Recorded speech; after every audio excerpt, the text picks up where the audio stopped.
नमस्कार, मैं अजीत और आप देख रहे हैं डू पॉलिटिक्स। 20 अप्रैल को एक खबर आती है कि तमिलनाडु के एक स्कूल में छठी क्लास की छात्रा के साथ उसने सर पे विभूति लगाई हुई थी, तो उसकी शिक्षिका ने उसे गधी कहा और उसे डांटा कि ये क्या लगा कर आ गई हो स्कूल में। उसने अपने पिता से इसके बारे में शिकायत की और उसके बाद पता चला कि न सिर्फ उसके साथ बल्कि बाकी और भी लड़कियों के साथ उसने कभी वो जो होली वाटर होता है, पानी में उंगली डाल के जीसस का नाम लेके बच्चियों के पेट पे 3 बार छूना और इस तरह की घटनाएं जो है उसने स्कूल में उस शिक्षिका पहले भी कर चुकी थी। जब हेडमिस्ट्रेस से बात की गई तो उसने कहा कि नहीं वो तो ध्यान नहीं दे रही थी वो बच्ची, तो उसने थोड़ा सा डांट दिया और हाँ, उसने ये विभूति वाली बात का उसका मजाक उड़ाया, लेकिन उसका वो मतलब नहीं था कि वो उसको कन्वर्ट कराना चाहती थी। अब हम इस बात पर या उसके माता पिता या उस इलाके के लोग या बाकी हिंदू संगठन इस पर इसलिए आउटरेज कर रहे हैं, इसलिए क्रोधित हैं कि यही तरीका होता है, यही आरंभ बिंदु होता है कि कैसे आप एक छोटे से बच्चे को या बच्ची को कैसे आप ढकेलने लगते हैं, पुश करने लगते हैं एक दूसरे रिलीजन की तरफ जो उसका नहीं है। उसी बच्ची ने यह भी बताया कि ये कोई पहली घटना नहीं थी कि उसने सर पर, ये तो ठीक है, ये तो विजिबल मार्क है, उसने सर पे लगाया तो शिक्षिका ने डांट दिया। उसके साथ पहले भी उसने बोला कि उसे कहा गया कि कुछ महान नेताओं के नाम लिखो जिसका प्रभाव तुम्हारे जीवन पर पड़ा हो, तो कुछ लोगों ने महात्मा गांधी लिखा, किसी ने एपीजे अब्दुल कलाम लिखा, इसने शिव का नाम लिखा, मुरुगन का नाम लिखा। तब भी उसको डांटा गया कि तुम हिंदू देवी देवता वो बहुत ही बेकार होते हैं, उसका नाम मत लिया करो। इसके साथ ही एक बार जब कहा गया है कि तुम्हें किसने जीवन दिया है, तो अलग अलग लोगों ने अलग अलग तरह के उत्तर लिखे। तब उसने बाकी बच्चों को डांटा कि तुमने जीसस का नाम क्यों नहीं लिखा है। एक बार उसी बच्ची से उसी कक्षा में पूछा गया कि तुम बताओ कि सबसे महान भगवान कौन है, तो इसने शिव का नाम लिया। तो उसने कहा कि नहीं, शिव महान नहीं है, असली जो है जीसस है, बाकी सब शैतान होते हैं। ये अकेली घटना नहीं है। तमिलनाडु के ही कन्याकुमारी में 13 अप्रैल को एक शिक्षिका ने छठी क्लास की छात्रा को वहाँ पे उसे जबरन कहा कि तुम लंच टाइम में आया करो और हम लोग बाइबिल पढ़ा करेंगे, हम प्रे किया करेंगे, प्रार्थना करेंगे साथ में। तो इसने कहा कि नहीं, हम बाइबिल क्यों पढ़ें, हमारा वो धर्म नहीं है, हमें नहीं पढ़ना है। तो उस शिक्षिका ने उसे डांटा और हिंदू देवी देवताओं को लेके भद्दे भद्दे शब्द कहे। बाद में उस पर इंक्वायरी बैठी और उसे सस्पेंड कर दिया गया। अप्रैल 24 की एक घटना है क्लेरेंस हाई स्कूल बेंगलुरु की। वहाँ पे बच्चों की बस्तों में जो क्रिश्चियन हिम्स होते हैं उसकी और बाइबल, इन दोनों की किताबों को जब भी आप स्कूल के ग्राउंड पे रहेंगे, मतलब ग्राउंड मतलब पूरे स्कूल परिसर में रहेंगे, तो आपको ले जाना है। इस पर भी आजकल खूब बवाल चल रहा है, कल ही की ये घटना है।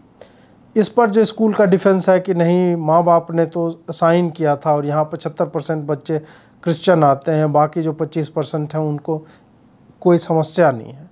लेकिन काफ़ी पेरेंट्स का कहना है कि उनके साथ मतलब होता है कि आपको एक अच्छा एजुकेशन पाना है तो आप इस फॉर्म पे साइन कीजिए। इस तरह से बोला कि हमें जबरन जो है साइन करवाया गया। और ये स्कूल लगभग 100 साल पुराना है और ये बोल रहे हैं कि ये हमारी परंपरा रही है, हम तो ये करवाते ही हैं।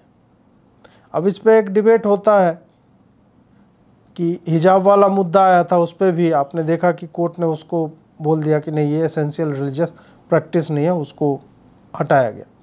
जबकि हिजाब का मसला सामाजिक मसला था, मजहबी मसला नहीं था। वो एक सोशल बिहेवियर है, वो सोशल एक रिक्वायरमेंट है जो कुछ लोग अपने सर पर डालते हैं। और वहाँ हिजाब के चक्कर में बुर्का आ रहा था, इसलिए भी ये सारी घटनाएं। तो उसी तरह आप किसी को भी जबरन विद्यालय में, चाहे वो माइनॉरिटी इंस्टीट्यूशन रहे या कुछ भी रहे, आपके करिकुलम का हिस्सा है तो समझ में आता है, आप पढ़ाइए कि ये करिकुलम का हिस्सा है। लेकिन वो भजन की किताब और ये हिम्स जो होते हैं और बाइबल जो है आपको हमेशा लेके जाना है अपने बस्ते में, तो ये बताता है कि आप धीरे धीरे किस तरह से कन्वर्जन डायरेक्ट नहीं कर रहे हैं, आपने उस बच्चे के जीवन में उसकी शुरुआत कर दिया, उसका आरंभ जो है उसके जीवन में हो चुका है।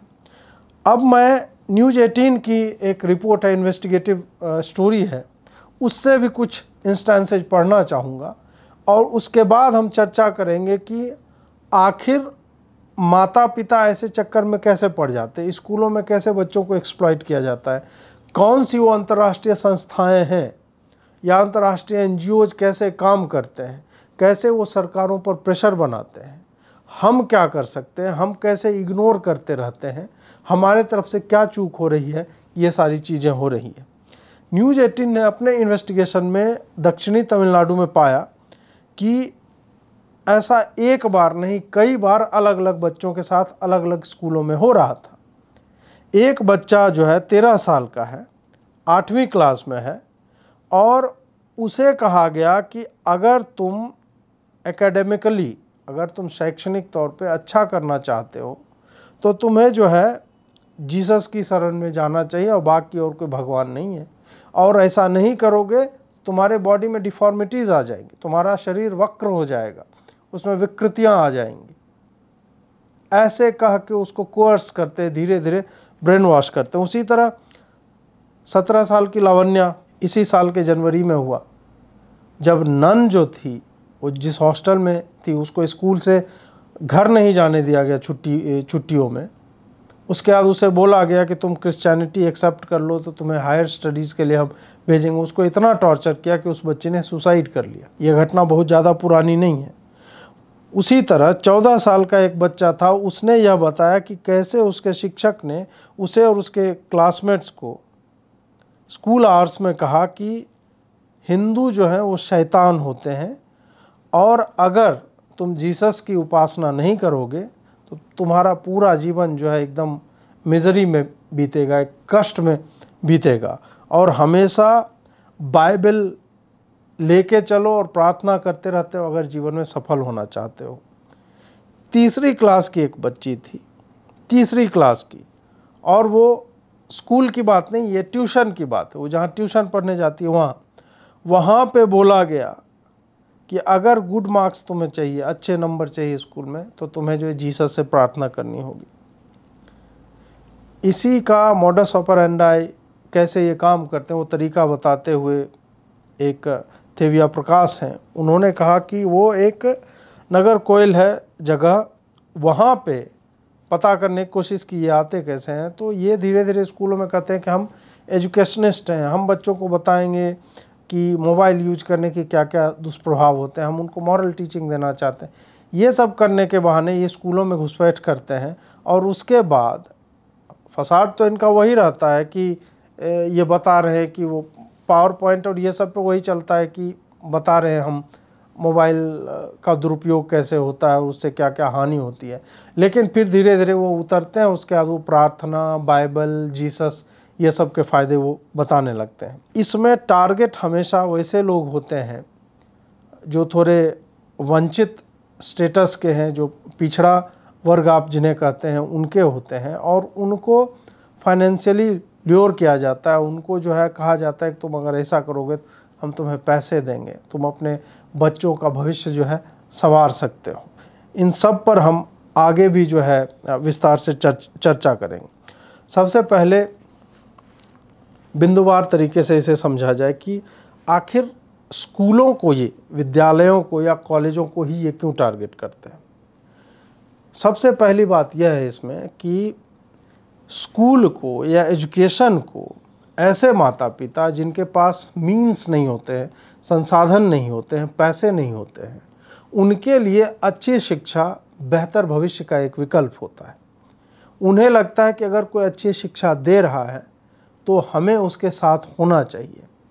और मिशनरी स्कूल का जो जलवा है एक तरह से, वो जो बड़े बड़े स्कूल होते हैं उसकी वो फ़ोटोज़ दिखाएंगे और वो बताते हैं कैसे बच्चे अच्छे अच्छे कपड़े पहनते हैं, और उन माता पिताओं को यह समझाया जाता है कि तुम्हारा बच्चा अगर हमारे साथ आ गया और साथ में तुम भी अगर हमारे साथ आ गए तो तुम्हें देखो ये इस तरह का भविष्य दिखाया जाएगा, इस तरह का भविष्य तुम्हें मिलेगा। तो इससे वो बहुत ही सहज तरीके से, बहुत ही आसानी से उनका शोषण जो है मानसिक तौर पे शुरू हो जाता है। उन्हें पता भी नहीं चलता कि वो क्या छोड़ रहे हैं और वो कहाँ जा रहे हैं। और स्कूलों में इनके जाने का, पहले तो आप देखिए माँ बाप को मैनेज कर लिया, और बच्चे अगर स्कूल में जा रहे हैं वहाँ इस तरह की शिक्षा दी जा रही है। बच्चा अगर वापस आके अपने माँ बाप को कुछ कहता भी है कि उसके स्कूल में ये सब चल रहा है, तो माँ बाप कहते हैं कि इग्नोर करो, तुम्हें अच्छी शिक्षा मिल रही है तो तुम पढ़ाई लिखाई पे ध्यान दो। तो उनका जो है पर्पस यहाँ पे एक तरह से वही हो जाता है कि जिस व्यक्ति के पास खाने के लिए कुछ नहीं है, पहनने के लिए कुछ नहीं है, जिस व्यक्ति के पास शिक्षा हो गया और भी अपने जीवन के विकास के उस तरह के संसाधन नहीं है, उसके लिए भगवान को त्यागना, और ख़ास करके वैसे समय में जब आपका ब्रेन वॉश यह कहा जाएगा कि आप तमिलनाडु में, आपको बताया जाएगा बिहार में देखो तुम जिस कास्ट से आते हो उसके जो है लड़के को, दूल्हे को घोड़े पे नहीं चढ़ने दिया गया। उसके बाद आपको बताया जाएगा कहाँ दलित को पेड़ से बांध के मारा। इस तरह की फर्जी खबरें जो हैं, जो अपवाद स्वरूप एक सामाजिक अपराध है, उसको एक धार्मिक अपराध बताकर, भेदभाव का एक तरह से डर दिखाकर उसे कहा जाता है कि उसमें क्या रखा हुआ है। और उसके बाद जीसस का जो हिंदूकरण आजकल हो रहा है कि वो ऐसे है तो उसके हाथ पे ओम बना हुआ है, नटराज की मुद्रा में है, मदर मैरी जो है माता मैरी हो गई, उसको साड़ी पहना दिया गया। ये सारी चीज़ें जो पहले क्रिश्चियनिटी में वर्जित थी और अभी भी दूसरी जगह वर्जित है, लेकिन भारत में घुसने के लिए उन्हें लग गया कि हिंदुओं को अगर कन्वर्ट कराना है तो आपको हिंदुओं के जो पूजा पद्धतियां हैं उसी हिसाब से चलना पड़ेगा। जीसस पे फ्लावर चढ़ाए जा रहे हैं, जीसस के नाम से भजन गाए जा रहे हैं, जीसस के नाम से आपको जो है उसकी मूर्तियां अलग अलग पोस्चर्स में आपको योग करते हुए दिख जाएगी, आशीर्वाद देते हुए दिख जाएगी। ये सब करके इन माता पिताओं का, इनका जो है ध्यानाकर्षण किया जाता है, एक फियर क्रिएट किया जाता है उनके डर में कि देखो ऑल्टरनेटिव क्या है, और हम जो तुम्हें विकल्प दे रहे हैं उसमें तुम्हारे बच्चों की अच्छी शिक्षा है, हम तुम्हें कपड़े देंगे, इस तरह से दिया जाता है। अधिकतर पेरेंट्स जो होते हैं ऐसे में, वो ईसाइयत के जो संकट हैं उससे बहुत ही अनभिज्ञ होते हैं। उन्हें पता ही नहीं होता है कि उन्होंने जो अपने पैरों की उंगलियां जिस जल में थोड़ा सा डुबाया है, वो कैसे उनको उसी मेढक की तरह, जो मेढक उबलते हुए पानी में डाला हुआ, पानी पहले ठंडा था, धीरे धीरे हीट आप बढ़ाने लगेंगे, उसको पहले पता नहीं चलता है कि वातावरण में हो क्या रहा है, पानी गर्म इतना धीरे धीरे होता है उसको पता नहीं चलता, और जब तक पता चलता है तब तक पानी इतना गर्म हो चुका होता है कि उसकी सारी एनर्जी व्यर्थ चली जाती है और वो उसी में उबलकर मर जाता है। वही हाल इन माता पिताओं के साथ है, जिन्हें शुरुआत में लगता है कि नहीं हम तो अपने बच्चों को बेहतर शिक्षा दे रहे हैं, लेकिन धीरे धीरे जो तुम्हें इस तरह की शिक्षा दे रहा है उसका इंटरफेरेंस इतना अधिक होता जाता है इनके जीवन में कि एक समय आप अपनी जड़ों से कट जाते हैं और आपको लगता है कि ठीक है, ये भी ठीक है। तो उन्हें उस संकट का आभास नहीं है कि उधर वो जाएंगे तो उन्हें क्या मिलेगा अंततः, और वो क्या मिलेगा वो हम आगे चर्चा करेंगे।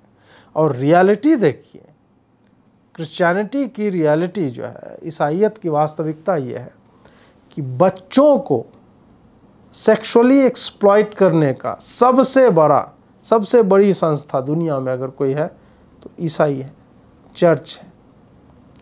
चर्चों में कम उम्र के बच्चियों के साथ, ननों के साथ रेप पे कई फिल्में बनी हैं। हाल ही में एक फिल्म आई थी स्पॉटलाइट, वो आप देखें, और आप चर्च अब्यूज़ करके आप सर्च करेंगे तो आपको पता चलेगा कि लाखों बच्चे, और आज से नहीं, संस्थागत तरीके से उनका शोषण जो है, यौन शोषण होता रहा है। और इनकी जो सबसे बड़ी संस्था है कैथोलिक चर्च जो है, वेटिकन, उन सब ने इसको ढकने की कोशिश की है, तो उसको पोप जो है माफ़ी दे रहा है। इस तरह की चीज़ हो रही। तो आप अपने बच्चे को कहाँ भेज रहे हैं? वो सिर्फ पढ़ने नहीं जा रहा है, फिर वो संडे को चर्च भी जाएगा, और चर्च में उसके साथ क्या होगा उसका उदाहरण मैंने आपको दे दिया। अब हम कन्वर्जन के कुछ आंकड़ों पे बात करेंगे। प्यू रिसर्च सेंटर ने एक स्टडी की थी, उसी के आंकड़ों पर मूलतः बात करेंगे। तो उसमें जब हम देखते हैं कि कितने प्रतिशत हिंदू जो है कन्वर्ट हो रहे हैं, तो उसमें डेटा थोड़ा मतलब प्रतिशत के माध्यम से आता है 0.4%। प्रतिशत कम है, लेकिन उसी को आप इस 0.4 को भी अगर आप मल्टीप्लाई करेंगे तो संख्या बहुत अधिक हो जाती है। और इसके साथ ही हमें यह भी जानना चाहिए कि ये रिपोर्टेड आंकड़े जो कन्वर्ट हुए हैं, उनसे जो सैंपल लिया गया था, उसी 30,000 लोगों से बातचीत की गई थी, उसी का है। इसमें पंजाब के जलंधर में, लुधियाना में, अमृतसर में, इन जगहों पे जो कन्वर्जन हो रहा है उसका कोई डेटा नहीं होता। बिहार के मधुबनी में जो कन्वर्जन हो रहा है उसका कोई डेटा नहीं है। झारखंड के, छत्तीसगढ़ के, उत्तराखंड के, तमिलनाडु के, कर्नाटक के, आंध्र प्रदेश के, तेलंगाना के, इन सब जगहों पे जो लगातार कन्वर्जन एक्टिविटी चल रही हैं, उनका कोई आंकड़ा इसमें नहीं है। उन सब को जोड़ेंगे तो ये एक स्टैगरिंग आंकड़ा है, ये बहुत बड़ी संख्या है जिस पर हमें ध्यान देने की आवश्यकता है। दूसरी बात जो है इसी स्टडी से पता चलती है कि कास्ट जिसकी हम बात कर रहे थे अभी, जाति जो है अभी भी एक बैरियर है उस समाज में। क्या आप, ऐसा नहीं है कि आप क्रिश्चियनिटी में कन्वर्ट हो रहे हैं तो आपका कास्ट जो है गायब हो जाएगा, नहीं, उसमें भी अलग अलग लेवल बने हुए हैं। तो आप अगर अनुसूचित जाति जनजाति से आते हैं तो आप वही रहेंगे, आप वो वाइट मैन या गोरा साहेब नहीं बन जाएंगे। और ये वो इंश्योर करते हैं कि तुम 3rd क्लास क्रिश्चियन हो। वो आपको अपने चर्च में भी हो सकता है एकोमोडेट करें कभी कभी, नहीं तो बोलेंगे नहीं तुम अपने गांव में ही चर्च बना लो ना, तुम्हारा अपना ही आदमी कोई प्रीस्ट बन जाएगा, उसको फादर, रेवरेंड और इस तरह की चीज़ें जो है बना देते हैं। तो कहने का तात्पर्य यह है कि जिन कन्वर्जन वाले जिन जिन बुराइयों के बारे में, हिंदू समाज की कुरीतियों के बारे में चर्चा करते हैं और उससे निजात, मुक्ति दिलाने की बात करते हैं, वह प्रतिफलित नहीं होता। क्रिश्चियनिटी में जाने के बाद भी, कन्वर्ट होने के बाद भी आपकी जाति जो है वो कभी नहीं जाती। उसके बाद प्यू सर्वे बताता है कि ये जो भी कन्वर्टेड क्रिश्चियंस हैं वो मोस्टली मतलब 99% वो इंक्लाइंड है कांग्रेस पार्टी की तरफ, वो बीजेपी के विरोध में। तो आप यहाँ से भी, इन आंकड़ों से भी यह इन्फर कर सकते हैं, यह बात जान सकते हैं, इस बात का पता लगा सकते हैं कि जो कन्वर्ट करवाते हैं, ऐसा नहीं है कि जितने भी लोग अनुसूचित जाति जनजाति से या जिससे भी कन्वर्ट हो रहे हैं सब पहले जो है वो पहले से ही जो है कांग्रेस के वोटर रहे, नहीं, उनको कन्वर्ट ही सिर्फ रिलीजियस कन्वर्जन नहीं हो रहा है यहाँ पे, उनका मतांतरण वोट के भी हिसाब से हो रहा है कि तुम्हें किसे वोट देना है। तो सत्ता में धीरे धीरे कैसे उसका प्रभाव छोड़ा जाता है उसकी भी तैयारी जो है हो रही है। उसके बाद एक और डेटा है इसमें कि 89% जो हैं कन्वर्ट्स वो डोनेशन देते हैं चर्च को, वो रेगुलर है, चर्च को जाते हैं और उनकी धार्मिकता जो है, मतलब उनकी जो रिलीजियोसिटी है अपने रिलीजन को लेके, वो बहुत ज़्यादा, एक तरह से कहते हैं वो बहुत कसकर पकड़ते हैं। मतलब जो एक नॉर्मल क्रिश्चियन है और एक जो कन्वर्टेड है, कन्वर्टेड जो होता है वो ज़्यादा कसकर पकड़ता है। इन सारे आंकड़ों को देखेंगे और आपको अगर विस्तार से जानना है तो आप प्यू रिसर्च के साइट पे अगर आप चले जाएंगे तो आपको और भी विस्तार से आंकड़े मिलेंगे।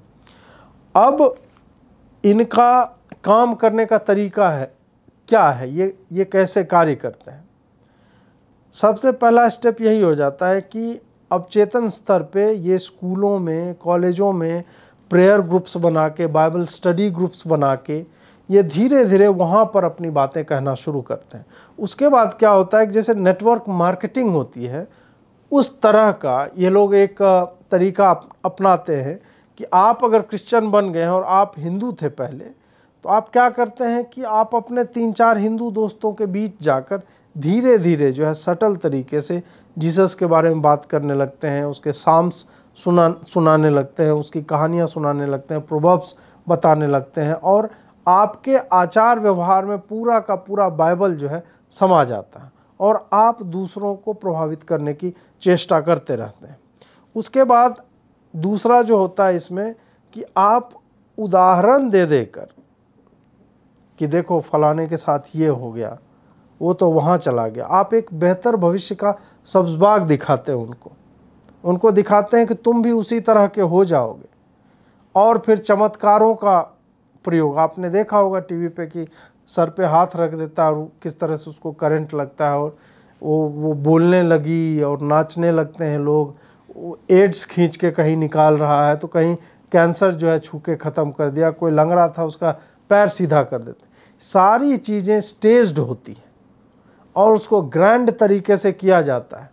लुधियाना में हमारी टीम गई थी बनाने के लिए इसी पे डॉक्यूमेंट्री, आधी बनी हुई है और किन्हीं कारणों से आधे पे काम नहीं हुआ है। तो वहाँ पे हमने देखा कि अधिकतर इनके जितने कैंप होते हैं वहाँ पे रोगियों को लाया जाता है जो बिस्तर पर पड़े हुए हैं, और उनको या तो नॉर्मल मेडिकेशन दिया जाए या उनको होप दिया जाए। ये सब करके जो ठीक होने लगते हैं उनको उदाहरण बता दिया जाता है कि उसको कुछ ने पेट दर्द था, उसको बोल देगा पेट में अल्सर था, जीसस ने पानी पिलाया, उसका अल्सर ख़त्म हो गया। इस तरह से उन लोगों को इन्फ्लुएंस करना बहुत ही आसान होता है जिनका अंधविश्वासों में या अपने देवी देवता के चमत्कारों में ज़्यादा विश्वास है। आपको जानकर आश्चर्य होगा कि क्रिश्चियनिटी में, ईसाइयत में सेंट की उपाधि पाने के लिए आपको जीवन में 2 चमत्कार दिखाने पड़ते हैं, तब आपको सेंटहुड मिलता है। जैसे मदर टेरेसा को सेंट माना गया। मदर टेरेसा को सेंट बनाने की आवश्यकता भी थी, वेटिकन का वो बहुत बड़ा प्रोजेक्ट थी वो। अब क्या हुआ कि उसने चमत्कार तो कोई रिकॉर्डेड था नहीं। एक था कि बहुत ही नई फिल्म आई थी, रोल जो आता था ना पहले, रील, वो लाइट को लेके बहुत ज़्यादा सेंसिटिव थी। तो उस व्यक्ति ने, फोटोग्राफर ने, जो मदर टेरेसा से मिलने गया था, वो एक थोड़ा डिम लिट कमरे में, थोड़ा उतनी ज़्यादा प्रकाश की व्यवस्था वहाँ पे नहीं थी, तो मदर टेरेसा वहीं पे बैठी हुई थी और छत पे शायद एक सुराख था छोटा सा, जो होता है, आपने देखा होगा कि या तो पूर्णिमा हो या फिर दिन में जो सूर्य की रोशनी एक सुराख से आती है, छप्पर वाले मकान जो होते हैं उसमें या फूस वाले उसमें। तो वहीं से पूर्णिमा का दिन था या वही शुक्ल पक्ष चल रहा होगा, तो नॉर्मल आँखों को वो लाइट उस तरह से नहीं दिख रही थी, लेकिन वो कैमरे में एक फास्ट रील थी जो ज़्यादा लाइट सेंसिटिव थी। फोटोग्राफर ने लिया और उसको जब डेवलप किया गया तो जिसने फ़ोटो लिया था उसको तो पता था कि ये क्या था, डेवलप करने वाले ने और पूरा वो लोग तो ऑ में थे कि मदर टेरेसा से मिल के आए उस ग्रुप के लोग। अचानक से वो बोलने लगे ये तो मिरेकल है, ये चमत्कार है, देखो उसके सर पे डिवाइन लाइट आ रही, जबकि वो चांद की रोशनी थी। ऐसे ऐसे करके उनको संत बना दिया गया।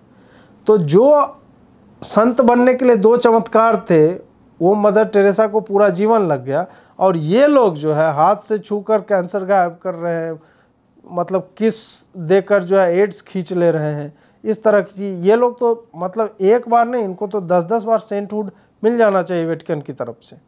तो वही होता है कि इन लोगों को जिनको एजुकेशन का एक्सेस नहीं है, जिनके लिए हमारे हिंदू देवी देवताओं के चमत्कार जो हैं, जो उन्होंने ग्रंथों में पढ़े हैं या प्रवचनों में सुना है उन्होंने, तो उनके लिए बहुत इजी हो जाता है ये बिलीव करना।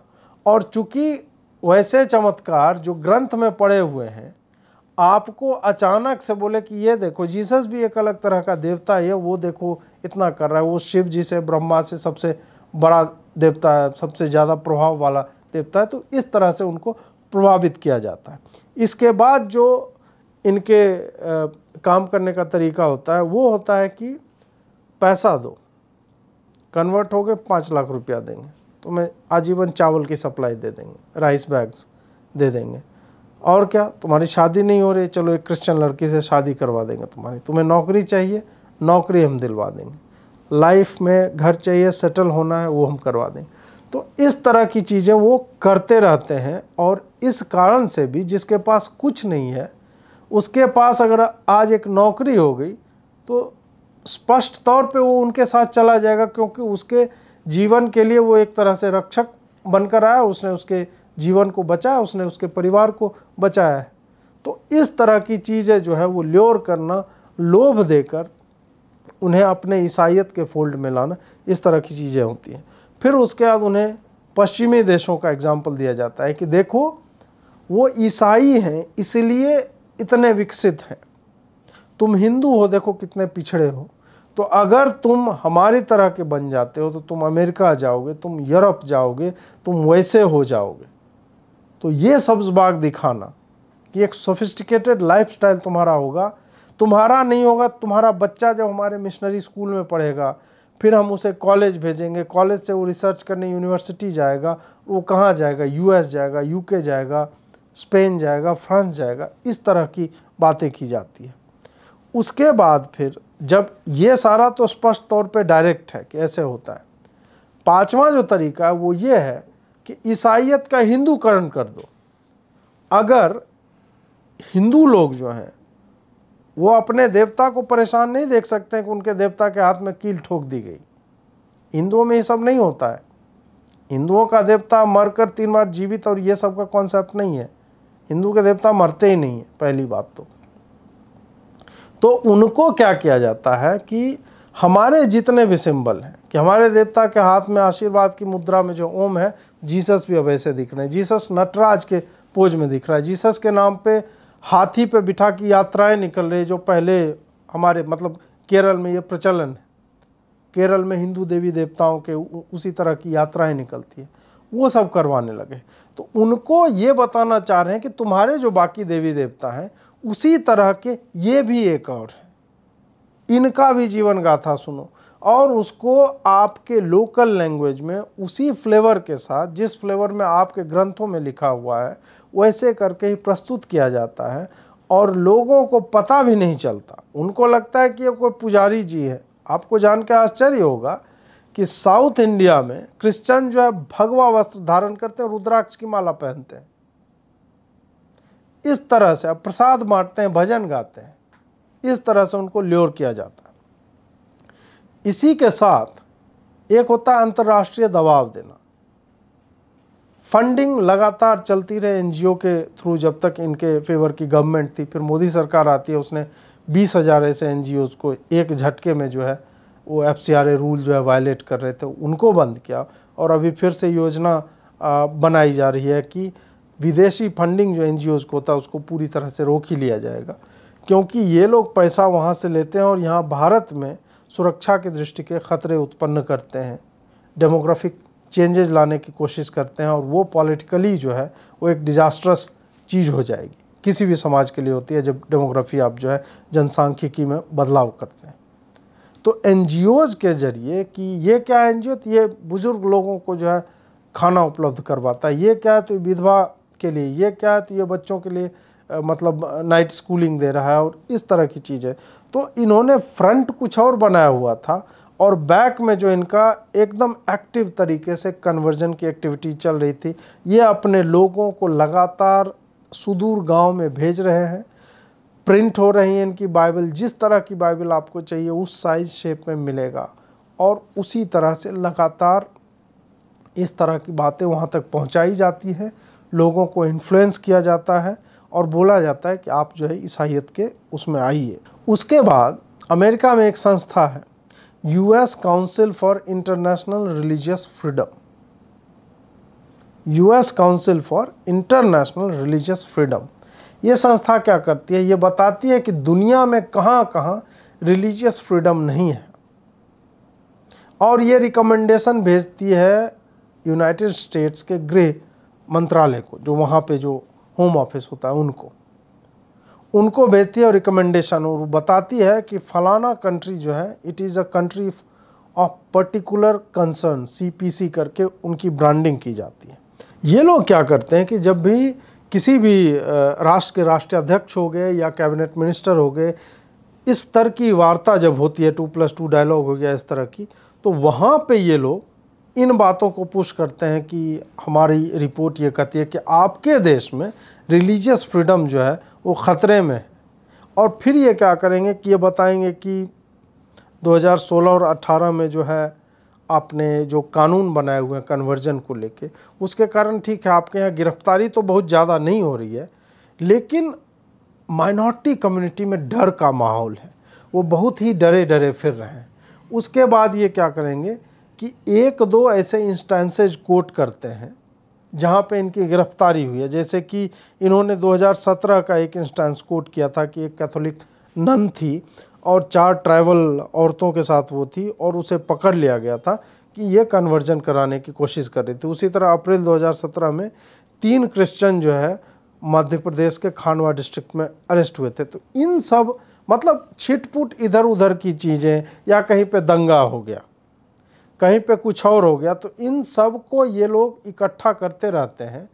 और भारत जैसे राष्ट्र में 138 करोड़ जनता है, वहाँ पे इस तरह के अपराध होंगे ही, क्योंकि हम विविध धर्म, रिलीजन, मजहब, जाति, सामाजिक परिवेश, सामाजिक संरचना, अलग अलग स्तर पे हम विविध व्यक्ति, हम विविध जनसंख्या हैं, हम we are a melting pot of cultures. हमारे यहाँ भारतीयता है और उसके बाद फिर हर स्टेट का अपना लैंग्वेज है, अपना रहन सहन का हर एक चीज़ में है। उसमें आपको क्राइम रेट भी उसी तरह से दिखेगा। तो उसमें 1-2 जगह इस तरह की चीज़ें दिखती हैं और आपके लोग कन्वर्जन में बिजी हैं तो उनको पकड़ा जाता है। तब ये लोग रिपोर्ट करते हैं कि देखिए आप लोग जो माइनॉरिटी को थ्रेटन कर रहे हैं और आप हमारी जो संस्था USCIRF उसके कंट्री ऑफ पर्टिकुलर कंसर्न में आते हैं।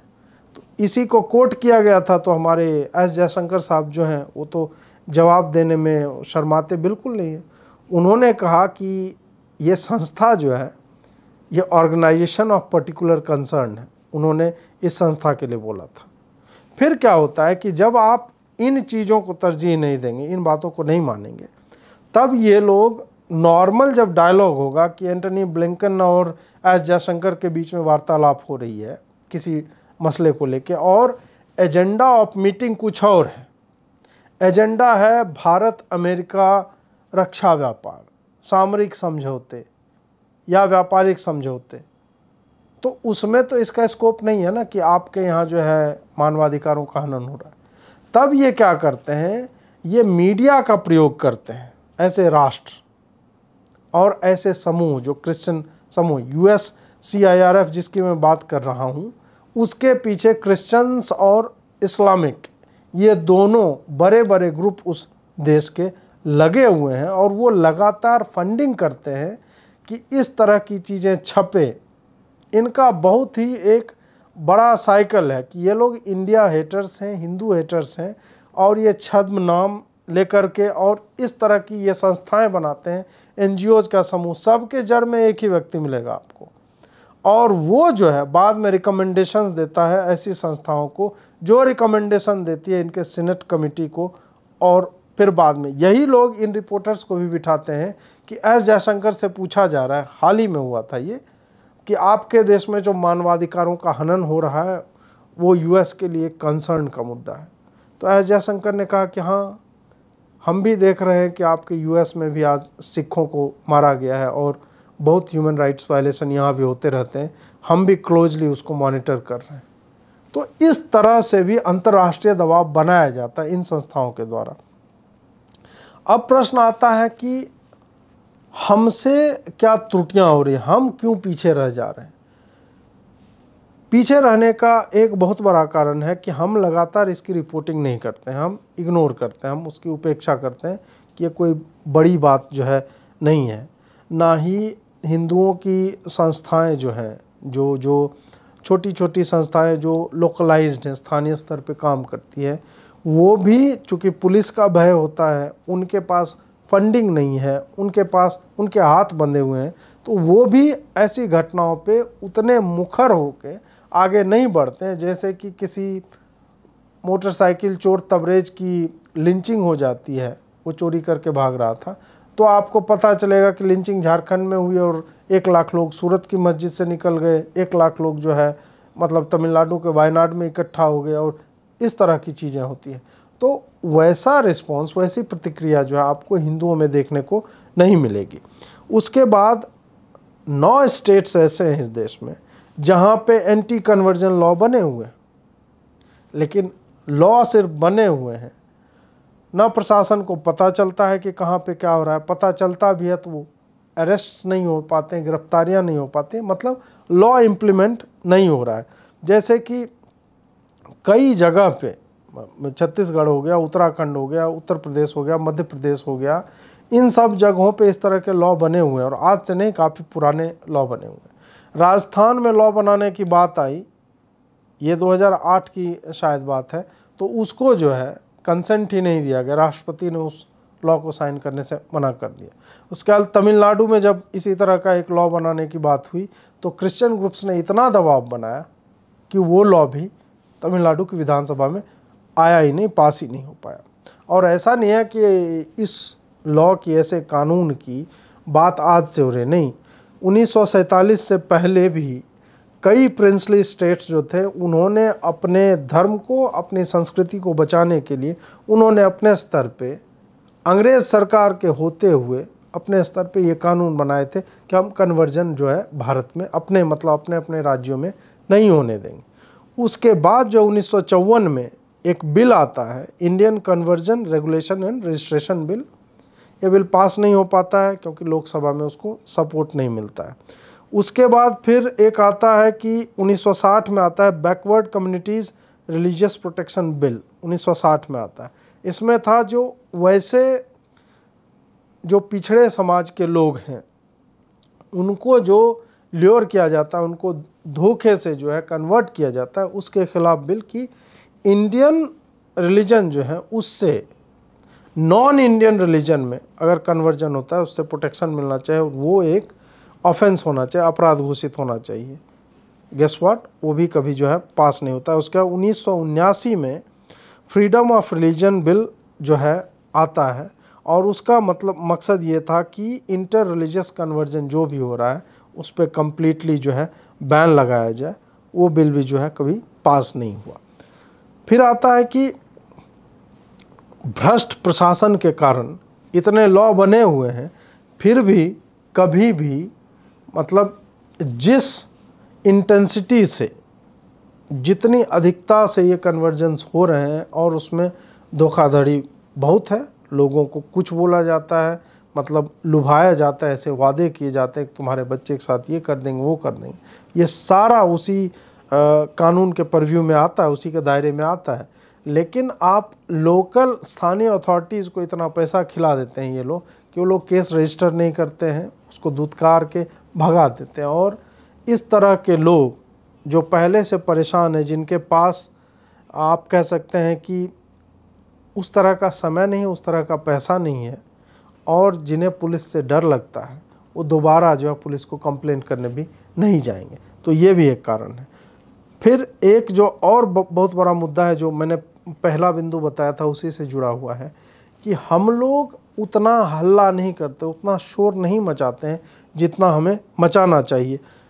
अगर हम शोर मचाएंगे और दबाव बनाएंगे, अपने जो भी लोकल विधायक होते हैं, वार्ड कमिश्नर है, जो भी है, जहाँ पे भी ये होता है वहाँ पे अगर हम करेंगे, जो कि अभी तक हम नहीं कर रहे हैं, इस कारण से हमारी असफलता जो है लगातार इस विषय में प्रदर्शित होती रहती है। अब अंतिम बिंदु आता है कि हम क्या करें, हम क्या करें कि इसको रोका जाए या इसको प्रभावित कम से कम अपने हिसाब से सकारात्मक दृष्टि से इसमें कुछ बदलाव आए। तो बहुत छोटे छोटे मतलब छोटी छोटी चीज़ें हैं जिस पे हम और आप लगातार काम कर सकें, और उसमें बहुत ज़्यादा एफर्ट नहीं चाहिए। बहुत सिंपल सी चीज़ें हैं कि अगर आपको कहीं पे पता चलता है कि ऐसा हुआ, सोशल मीडिया पे लिखिए, हैशटैग्स बनाइए, ट्रेंड करवाइए। सोशल मीडिया बहुत शक्तिशाली एक तरह से माध्यम बन चुका है और उसका प्रभाव हम आए दिन देखते रहते हैं। लोगों से मिलिए, व्यक्तिगत तौर पर जाइए, जो कन्वर्ट हो रहे हैं या करना चाह रहे हैं, जिनके बारे में आपको पता है, तो आप इग्नोरेंट बन के बैठे मत रहिए। उनसे जाइए, उनसे मिलिए, उनसे बात कीजिए और पूछिए और जानने की कोशिश कीजिए। जब आप मिलेंगे, बैठेंगे, बात करेंगे, तब आपको पता चलेगा कि उन्हें क्या समस्या थी, क्यों वो ऐसा कर रहे हैं। तभी आप जो है उनकी मदद कर पाएंगे, उनकी सहायता कर पाएंगे। उनको बताइए कि आप अपने बच्चे को कहाँ भेज रहे हो। इस संस्था में बच्चों के साथ रेप होता है, बलात्कार होता है। उनको इस तरह से सेंसिटाइज कीजिए। उनको अगर आप नहीं बताएंगे, क्योंकि यही काम वो लोग कर रहे हैं, वो लोग तो बताते हैं ना कि फलाने जगह पे देखो दलितों को जो है नंगा करके पीटा गया, घोड़े में बांध के घसीटा गया। ये तो बताते हैं, ये सामाजिक अपराध को एक रिलीजियस कनोटेशन देके और उसके बाद इनको समझाते हैं, डराते हैं। तो आपको तो वास्तविक बातें जो बच्चों के साथ हो रही है ऐसे मजहबों में, ऐसे रिलीजन में, वो तो आपको सामने सिर्फ लाना है, आपको बताना है कि तुम जाके ये फिल्म देख लो, या बता दीजिए, आंकड़े दिखा दीजिए, छपे हुए अखबार हैं, पोर्टल्स में, उसमें लिखा गया, वो आप इनको दिखाएं, इनको सेंसिटाइज कीजिए, उनको बताइए कि तुम जिस कास्ट से भाग रहे हो, जिस भेदभाव की बात कर रहे हो, वो यहाँ भी है। ऐसा नहीं है कि उससे तुम्हें जो है मुक्ति मिल जाएगी, तुम्हारा कास्ट वही रहेगा। तुम हाँ अपनी संस्कृति त्याग दोगे, तुम अपनी जड़ों से कट जाओगे, तुम अपने पूर्वजों का अपमान कर रहे हो, जिन्होंने 200-200 साल, 300-300 साल, 800-800 साल, चाहे मुगल आए, क्रिश्चियंस आए, कोई भी आए, उन्होंने अपना सर नहीं झुकाया। और तुम अपने माता पिता की, अपने दादा परदादा की, उन सब को एक तरह से दुत्कार रहे हो, उनके द्वारा दिए गए ज्ञान का, उनके द्वारा किए गए बलिदानों का, उनका अपमान कर रहे हो। और तुम जो है इस तरह से कन्वर्ट होने जा रहे हैं।